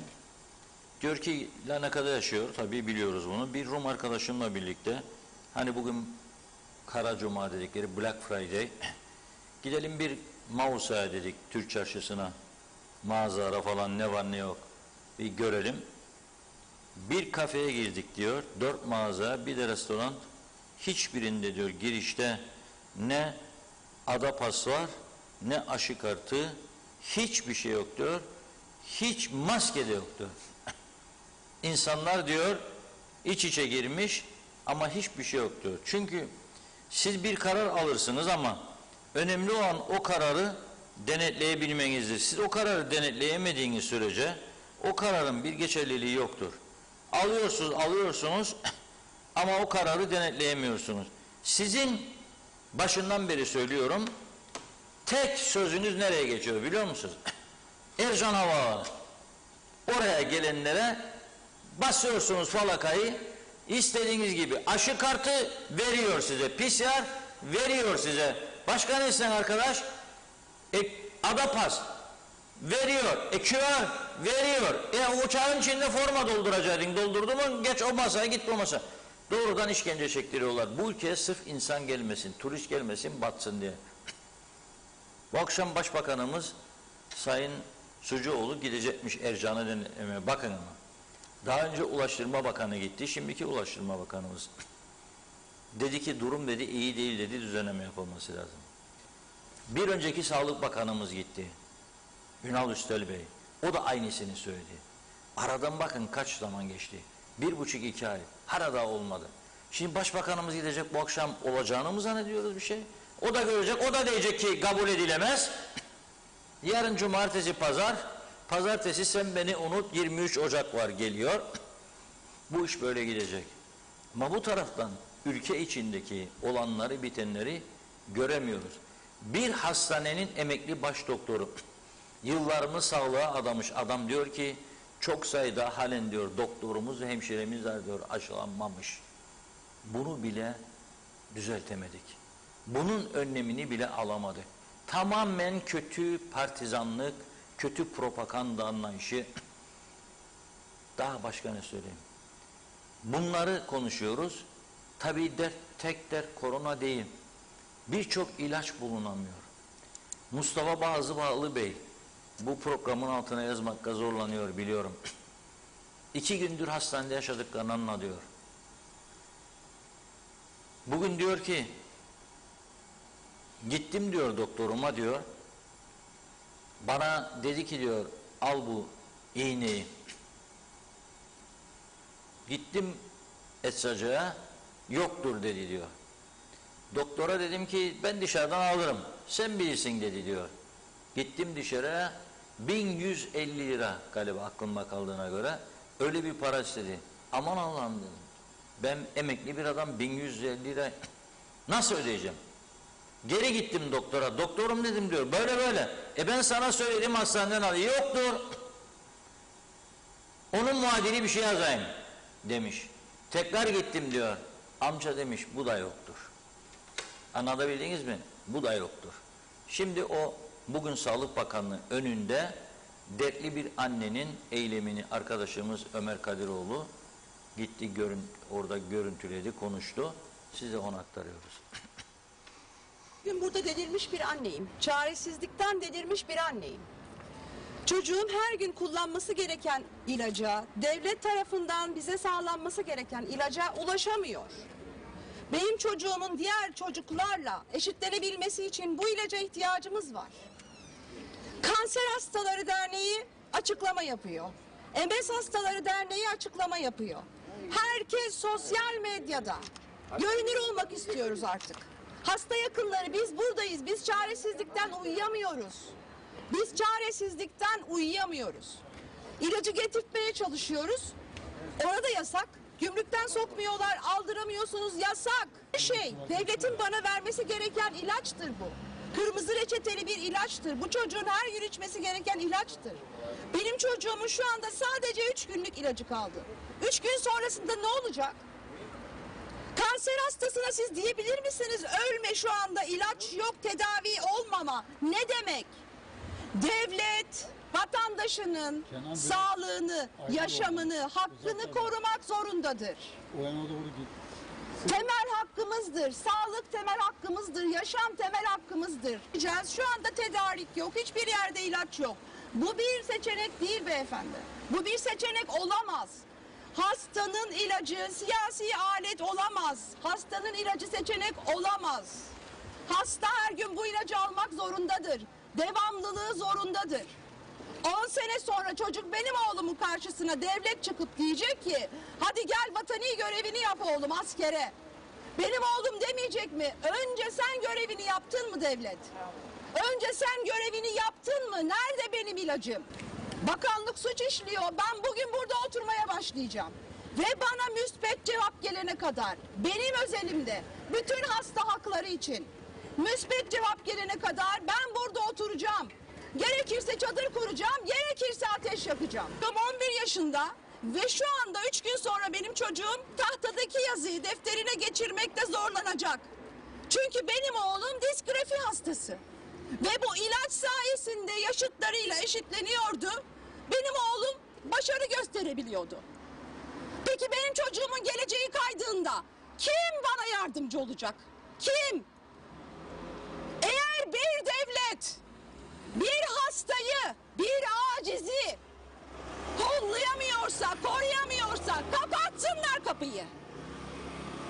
Ne yapalım? Asya bebek gibi biz de Rum tarafına mı gidelim? Ne yapalım? Ne istiyorlar? Biraz önce ilaç sıkıntısı olduğunu zaten siz biliyorsunuz. Birkaç aydır galiba Evet. bildiğim kadarıyla bazı ilaçlarda sıkıntı olduğunu biliyorduk. Ben de geldiğim zaman gördüm bu sıkıntıları.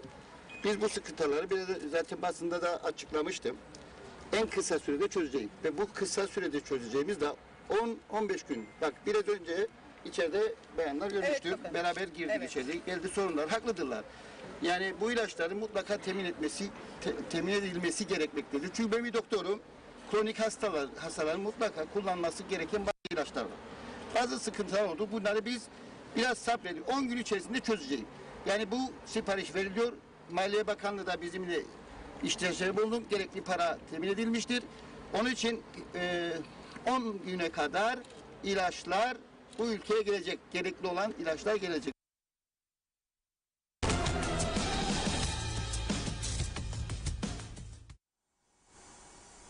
Allah iyiliğini versin Ali Bey'in yardımcısı olsun. İnşallah 23 Ocağı kadar bu görevi götürebilir. İşi çok zor. Kadın diyor 3 günlük kaldı ilacım diyor 10 güne kadar gelecek diyor. Tabii onun bugünkü bir günlük suç değil bu. Bu birikimlerdir. Eski Sağlık Bakanı da tepki gösteriyordu. Alamıyorum ilaçları diyordu. Kanser ilaçlarını alamıyorum diyordu. Ve isim veriyordu. Maliye Bakanı para vermiyor diyordu. Para vermiyor diyordu. Ama bu Maliye Bakanı'nın da içinde olduğu bu hükümetler hala daha bu ülkede vardiya sistemine geçirmedikleri için her ay 200, 250, 300 milyon fazla mesai ödemeye devam ediyorlar. Doktor eksiğini kapatmak için, hemşire eksiğini kapatmak için personel almıyorlar. 200-250 milyon fazla mesai ödemeye devam ediyorlar. Ciddi bir tutarsızlık var, beceriksizlik var, bozukluk var. Kabul edilebilir bir durum değil. Kadın diyor 3 gün ilacım kaldı. Sen diyorsun 10 güne kadar gelecek diyorsun. Nereden eminsin? 10'da olacak 15, 15'te olacak 25. Yazık günahtır ya insanlara. Ve bakıyorum bugün sosyal medyada patlama yarattı. Öğlen saatlerinden itibaren. Bakanlar Kurulu'nun resmi gazete çıkan bir kararı çok paylaşıldı. Dikkatimi çekti. Herkes kendine göre de bu parayı bir yerlere mal etmeye çalıştı. Yani oraya verseydi, buraya verseydi, onu yapsaydı, bunu yapsaydı olabilir. Şimdi bakınız, bir ülkenin evet tanınmaya propaganda ihtiyacı vardır. Bunun için bütçe ayırması doğaldır. Ama bu krizde, bu dönemde hasta annesi orada bağırırsa, 11 yaşında çocuğun annesi ilacı yok diye ağlıyorsa ve Maliye Bakanı bu insana ilacını veremiyorsa, senin Azerbaycan'dan 6 kişilik bir ekip getirip KKTC'yi tanıtacakları adı altında 69.000 sterlin ödeme kararı alman anormal bir durumda. Kabul edilemez bir durumda. Kimdir akıl hocası? Kim bunlara bunu yapın diyor, bilemiyorum. Azerbaycan'dan buraya uçak yok, turist yok. Sen önce anavatanın yanından yarım saat Adana'dan kalkıp geleni sokmamak için bürokratik işlemleri uyguluyorsun. Önce onu buraya getir turist olarak. Uçak var, gelmek isteyen var, bırak gelsin. Aşı kartı, PCR, nedir bu forumlar? Azerbaycan'dan turist gelse ne yapacaksın sen? Nereye koyacaksın? Nereden gelecek? Hangi uçakla gelecek? Nasıl gelecek? Olmayacak böyle bir şey zaten. Tanıtacakmış. 69.000 sterlin. Bugün biz programa gireceğimiz saat ki 16.30 kuruna göre 1.152.300 Türk lirası. Bakınız 1.152.300 Türk lirası. Tamir edemedikleri Lefke Mahkeme binası ve kapatmak zorunda kaldılar mahkeme binasını, tarihi Lefke'nin en son rakamlara göre bile 1.050.000 lira istiyor. Bir mahkeme binasını 1.050.000 lira bulamadıkları iddiasıyla kapatıyorlar. Bu taraftan Azerbaycan'dan 6 kişi getirecekmiş, KKTC'yi tanıtacakmış. Nereye götüreceksin de tanıtsın ha? Nereye? Neresini göstereceksin KKTC'nin de tanıtsın? Neresini? Antik limana götüreceksin kendini. Yıkılmaya yüz tutmuş binalar, pislik içinde limanın her tarafı. Nereye götüreceksin? Soruyorum sana, nereye gidecek? Neyi çekecek, gösterecek? Hadi yer göster. Merak ediyorum ben. Ben de gideyim göreyim. Bu ülkede yaşayan biri olarak bilmediğim yerler çok. Elbette. Gidip bir göreyim. Neresi? Güzel, bakımlı, temiz. Görebileceğim neresi? Aman sakın manastırların önünden geçirme. Yıkılmaya tutmuş manastırlar. Aman sakın Apostolos Andreas'a götürme. Korkunç bir durum var orada. Dava ederler sizi. Bak, tanıma beklersen de hayal görürsün. Azerbaycan'dan. Tanımadı. Ermenistan, Karabağ meselesine rağmen tanımadı. Tanımayacak da. 69.000 sterlin turizm geliştirme fonuymuş.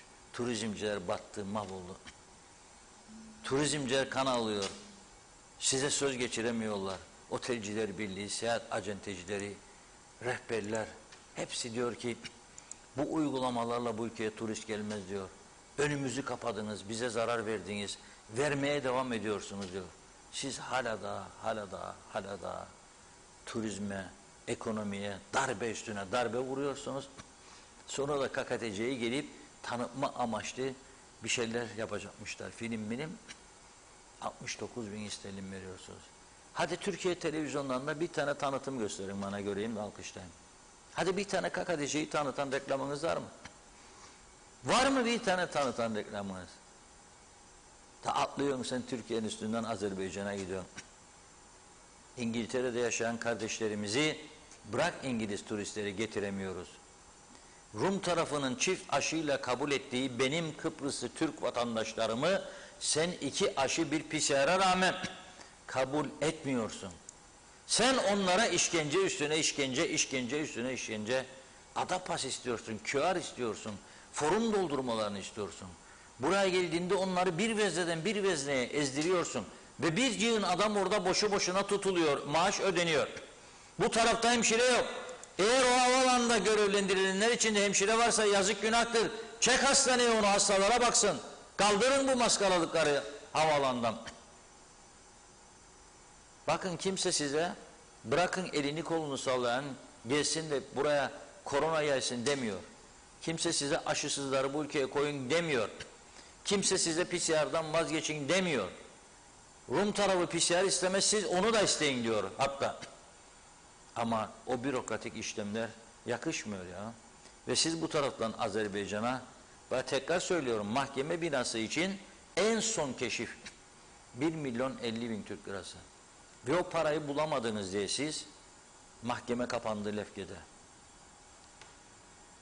Ve insanlar Lefke'yi de Güzelyurt'u da terk ediyor. Sonra Güzelyurt'ta milletvekili sayısı 2 tane daha azalmış, 3'e düşmüş. Herkes bağırıyor. Olamaz, kabul etmeyik, eylem yapacak. Ne eylemi? Adam mı kaldı? Yenikent'in yarısı Güzelyurtlu. Babalar, analar gençleri, oğullarını, kızlarını, gelinlerini, damatlarını Yenikent'e gönderiyor. Diyor ki biz umut kalmadı artık, biz kaldık ama siz olsun daha iyi, daha salim bir yere gidin. Çünkü herkesin içinde bir korku var, Güzelyurt verilecek diye. O yüzden size ben diyorum, KKTC milletvekili olsun adı ki olası bir çözümde de daha rahat kabul ettirirsiniz bunu. Kuzey Kıbrıs milletvekili yahut da Kıbrıs Türk milletvekili adı. Yok ki Güzelyurt milletvekili, Girne milletvekili, İskele milletvekili. Bu defa da kendi aralarında başladılar. O azaldı, bu çoğaldı, nasıl olacak? İşte olacak. Olmayacağı söyleyeyim size, seçim sonuçlarını alamayacaksınız. 1 gece, 2 gece, 3 gece bekledim de gelmedin şarkısını çalacaklar size, sonuçlar gelmedikçe. Bekledim de gelmedi. Ve ben size bir şey söyleyeyim mi? Bizim gibi biz de diğer kurumlarda göreceksiniz ki o eski seçim heyecanını da yaşamayacağız ve halk da yaşamayacak. Yetti be artık diyecek herkes. Yetti, yetti, yetti. Bana ne, kim kazanırsa kazansın diyecek. Ama siz zafer havası içinde bekleyeceksiniz. Olacak şey değil. Ve bu arada bu kurumun ve bu programın en büyük özelliği ve hassasiyeti doğru olana doğru, eğri olana eğri demektir. Dün burada 2 konu gündeme getirmiştim. Birisi polislik sınavları, ikincisi Kıbrıs Türk Kooperatif Merkez Bankası'na bağlı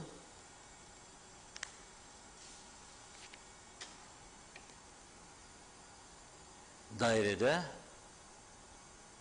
kooperatif işleri, Kooperatif Merkez Bankası'nın levazım bölümü de öyle değil mi?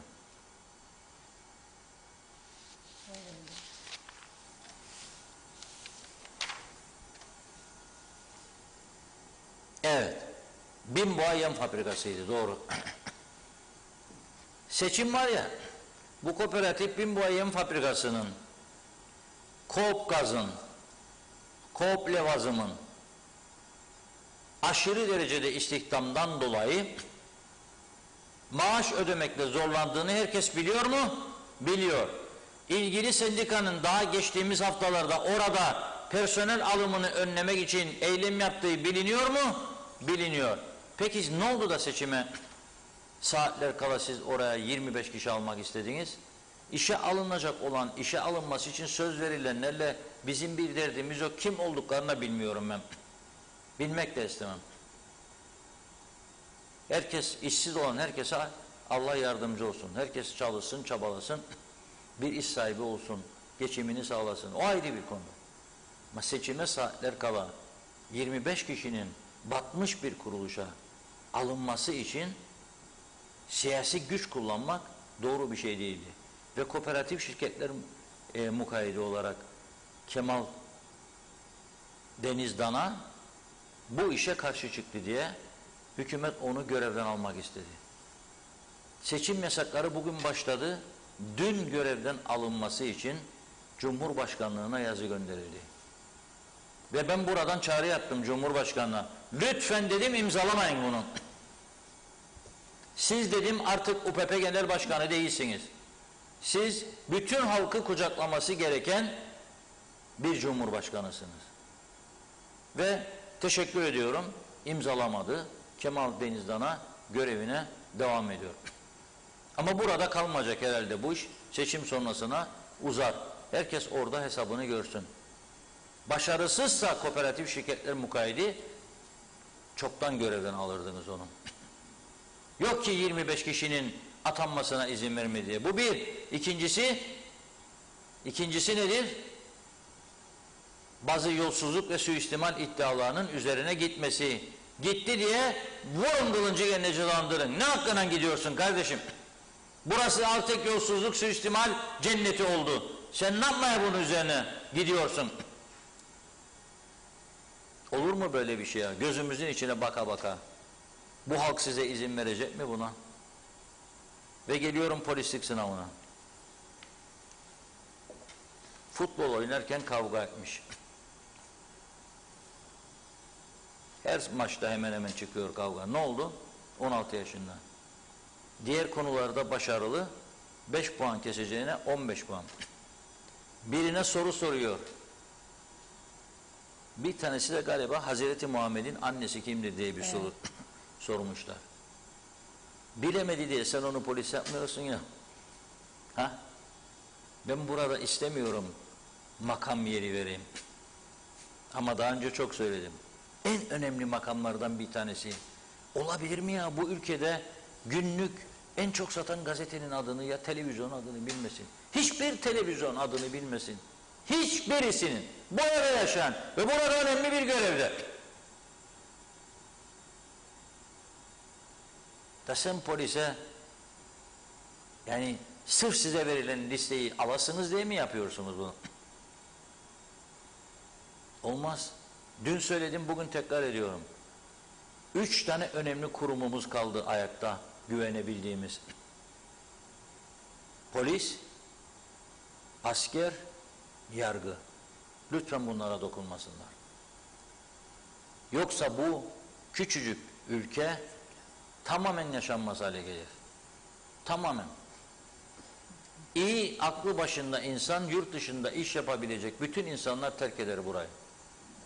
Aldık silah zoruyla ama silahsız da vermiş oluruz karşı tarafa. Unutmayın bu sözümü. Paha biçilemeyecek değere sahip bir adayı hiç savaş olmadan teslim ederiz. Herkes bunu aklının bir köşesine yazsın. Bu olmaz. Bu olmaz. Ve siyasete soyunanlara da söylüyorum. Eğer kaldır Arap, indir Arap misali milletvekili olmak istiyorsanız, meclise girecek olursanız hiç girmeyin daha iyi. Aman alalım işte biz de girelim de bir kartvizitçik, belki bakan oluruz. Bakan olduğumdan olacak. Bakan olduğunda bir daha geçtiğin yerde seni sayacak insanlar ki bakanlığının değeri olsun. Kaldı mı bu saygı? Soruyorum, kaldı mı bu? Kalmadı. O zaman neyin meselesini tartışıyoruz? Bir başka polis adayı gencimiz yazıyor. Az önce gördüm onun da paylaşımını, bana gönderdiği yazıyı. Mahkeme emriyle 5 puan olması gereken, düşmüş olan durum, sen ona 15 puan gösterip onu dışlıyorsun. Kazanma şansı olduğu halde.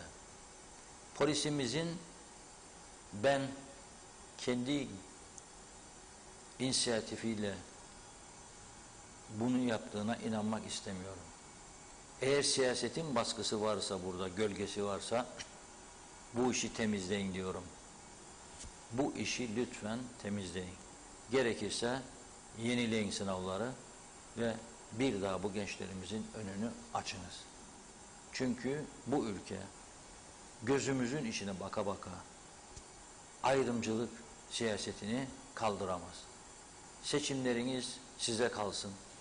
Makamlarınız size kalsın. Ama önemli kurumlarımıza dokunmayın. Ve halkımıza düşen görevde dokundurtmamaktır. Dokundurtmamaktır. Buyurun Funda Hanım. Evet, kalan mesajları da tamamlayayım o zaman. Mehmet Şenler'in mesajını görüyorum. İyi geceler, iyi yayınlar dilemiş. Hasan Nihat Erduran da ne kadar kayıtlı ekonomi, faturalı hayat o kadar kamusal hizmet. 27-28. sayfada Diyalog Gazetesi'nde konuşur diyor. Nazime Nalbant doktorumuz Dizdar Bey çok iyi açıklamalar yaptı. Çok teşekkür ederim. Verdiği bilgiler için iyi mutlu akşamlar. İyi bir haftanızın olmasını dilerim demiş. Teşekkür ediyoruz. Cemal Eker. Ben korona oldum, grip olmuş gibi geçti. Aşılarım tamamdı. Karantinada kaldım. Bence gereksizdi. Benim düşüncem aşısız kişiler karantinada kalsın. Şenay Arkar hayırlı yayınlar diliyor.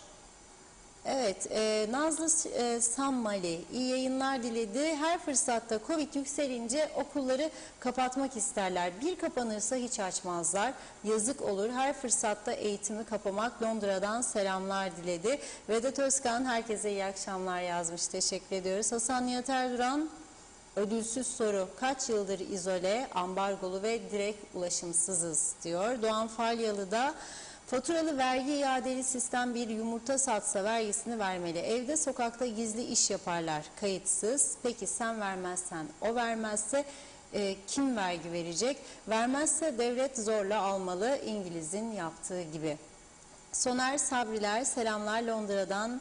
Evet teşekkür ediyoruz. 3 Ocak'ta ödenecek olan 13. maaşların meclis milletvekilleri ve bakanlar bu sıkı durumda neden ihtiyacı olanlara bırakmıyorlar? Sevgiler, saygılar, selamlar yazmış. Mustafa Kurak, Kuzey Kıbrıs'ın bütün dairelerinde bürokrasi havaalanlarındaki gibidir. Maalesef işi düşen bilir.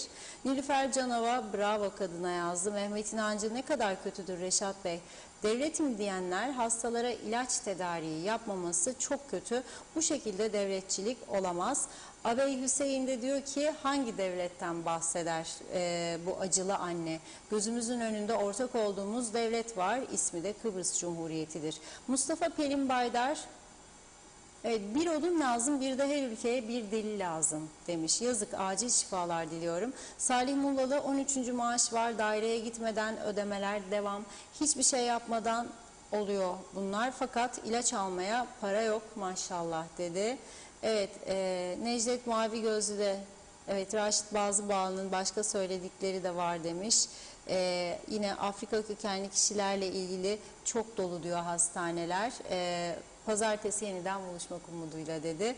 Ali Dereseven, Reşat Bey sizi her gece izliyorum. Yaptığınız güzel yorumlarla bizleri aydınlatıyorsunuz. Teşekkür ederim. Geçen programdaki bir konuşmanızda Rum'la anlaşmaya bakalım dediniz. Yani size göre dünyanın cumhuriyet olarak tanıdığı ve dünyanın tüm nimetlerinden yararlanırken Cumhuriyet'ten üniter devlete inip tüm hakları bizlerle paylaşacaklar mı diye sordu. Belgin Rıfat, 6 kişilik bir misafirin ağırlanma parası çok garip. Bu ne perhiz, bu ne lahana turşusu diyor. Mehmet İnancı 101 evlere götürecekler Reşat Bey. Belki 101. evi bulurlar tanıtımda demiş. Natalya Dede de hangi turist gelse bu memlekete onu da pişman ederiz yazdı.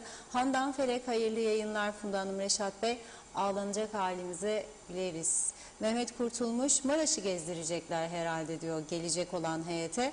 Belgin Rıfat bu parayla 10 doktor, 20 hemşire, 30 polis alınır, bir yıllık maaşı da ödenir. Yapmayın beyler, hırsız değil, hırsızlık değil. Peki nedir bu pardon yazmış. Nilüfer Canova, bu memleketin her tarafı çökmüştür. Mausa, Boğaz, Anayolu, çift şerit. Yolda bütün ışıklar günlerdir sönmüştür. Yol boyu çember dolu, karanlıktan çemberler görünmez. Bilmeyen bir turistin çemberlere çıkması an meselesi. Bir de bariyerlerden yola atlayan insanlar var. Emin Özatilla, ülkeyi öyle mi tanıtacaklar? Gelen yolcuları perişan ettiler havaalanında. Tanımak isteyen gelir tatil yapar, burayı tanır, para karşılığında getirecek. Hastanelerde ilaç yok, halka yardım etsinler önce, yazıklar olsun demiş. Hayırlı cumalar, mutlu hafta sonu geçirin, sevgiyle kalın, seviliyorsunuz. Natalya Dede, bu memleket Arap doldu, yakında beyaz arayacağız diyor, onu da bulamayacağız. Nazime Nalbant, Allah yardımcısı olsun bu Kıbrıs'ın halkının, maddi manevi hiçbir şey kalmadı, ne sağlık ne moral. Ne olacak böyle? Londra'dan herkese selamlar diledi. Hüseyin Koltan da Reşat Bey, bugün aradım hastaneyi 3. doz aşı için dediler, bana hafta içi yapıyoruz. Şimdiden mutlu sağlıklı hafta sonları diledi. Emin Özatilla, Deniz Dana yerinde kaldığı için çok sevindim diyor. Evet, bakıyorum. Zeka Üçer de, Reşat Bey aynen söylediklerin. Valizler hazır bekler ama kalkan bilet kesemiyoruz. O kadar form doldurma çıkarsa karşımıza vallahi pişman oluruz demiş. Onun için 2 yıldır gelemiyoruz. Selamlar.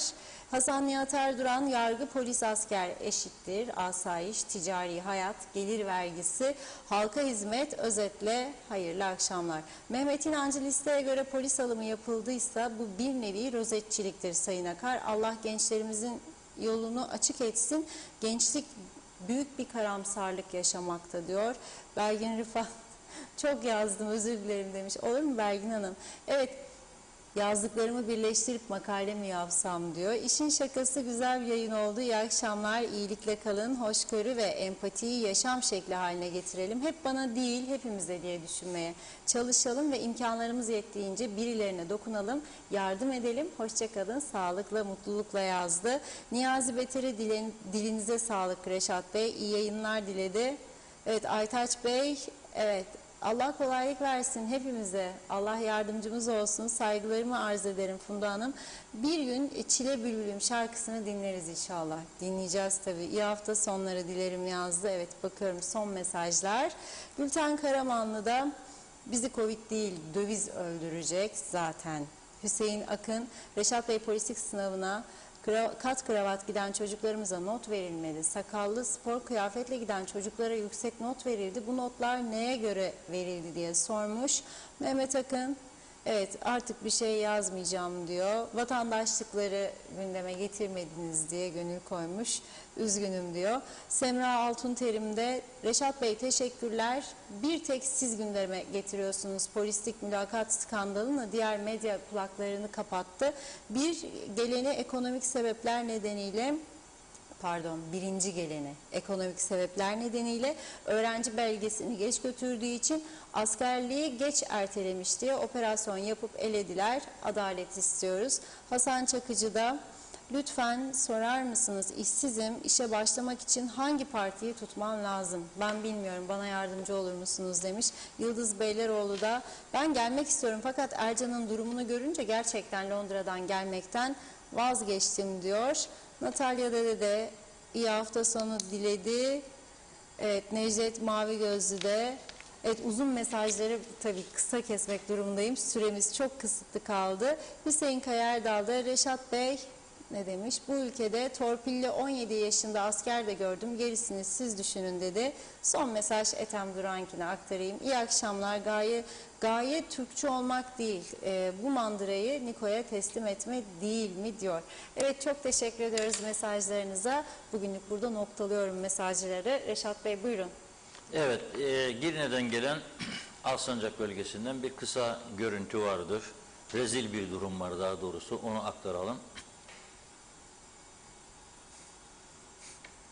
Kemal Yoksul arkadaşımızın gönderdiği görüntüler. Burası o bölgede ünlü bir süpermarketin arka kısmı.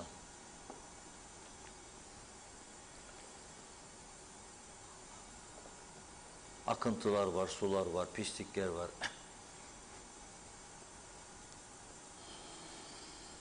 Maalesef ülkemizin birçok bölgesi artık böyle. Ve biz bu ülkeyi tanıtıp da turist getirecekmişiz diyorlar. Getirebilene aşk olsun. Getirebiliyorlarsa aşk olsun. Ama başka şeyler çok gündeme gelmeye başladı ülkede. Birçok konu var. Bir tanesi, en mühim olay, yabancılar üs kuran burada bazı yabancıların büyük vurgun çete olaylarına girişmesi. Bugün bu haberi sadece ve sadece Diyalog Gazetesi'nde okuyabildi vatandaşlarımız. 32 milyon euronun Endonezya'dan Kuzey Kıbrıs'a havalesi için Belçikalı bir şirketin müdürlerinden olan bir şahıs Kıbrıs'a geliyor ve Endonezya'dan buraya 32 milyon euro bir transfer sağlamaya çalışıyor. Neyin parasıysa bu. Ve İş Bankası Gazi Mausa şube müdürüyle oradaki bir memurun imzalarını taklit ediyor, sahteliyor ve bunu götürüp bir noterden onaylatıyor ve bu anlaşma içerisine 4.400.000 euronun da bir Ürdünlünün hesabına aktarılması eylemini hazırlıyor. Polis tabii bir yığın uyarı araştırma sonucunda bunu önlüyor son dakika. O yüzden diyorum polislik kolay bir görev değil. Polislik dürüstlük ister, ülke sevgisi, insan sevgisi ister. Tam tarafsız, tam bağımsız olmayı gerektirir. Eşit ve adaletli davranmayı gerektirir. Polise dokunmayın. Polisin alışılmış iyi hizmetini bozmayalım. Halkın olan güvenini sarsmayalım. Ne polisin, ne askerin, ne yargının. 3 tane en güvenilir kurumumuzdur. Ben o yüzden sürekli gündeme getiriyorum. Bugünün manşetini okudunuz. Büyük vurgun önlendi. Evet, biz değil, yurt dışından gelen birileri organize ediyor. Bir takım dolaplar dönüyor. Uyuşturucu, şiddet olayları korkunç derecede artmıştır ülkemizde ve bunun için de polise ihtiyaç var. Acil polis, sağlıkçı, doktor ve hemşire istiyoruz. Ve bugün bu yaşananlara da baktığımızda ne kadar önemli ve acil olduğunu daha iyi görebiliyoruz. Sizlere çok teşekkür ediyorum.